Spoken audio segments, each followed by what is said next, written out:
Si è verificato nel tardo pomeriggio, attorno alle 18, l'incidente che ha visto come protagonista un autoarticolato di grandi dimensioni.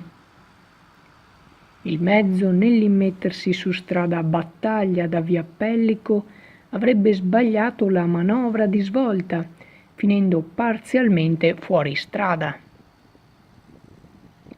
Per il sinistro consumatosi nel territorio di Albignasego si è reso necessario l'intervento di un autogru che ha rimesso in carreggiata il mezzo. Lungo strada Battaglia si sono verificati rallentamenti. Le operazioni di recupero sono terminate dopo qualche ora. Swisher Channel News, Albignasego.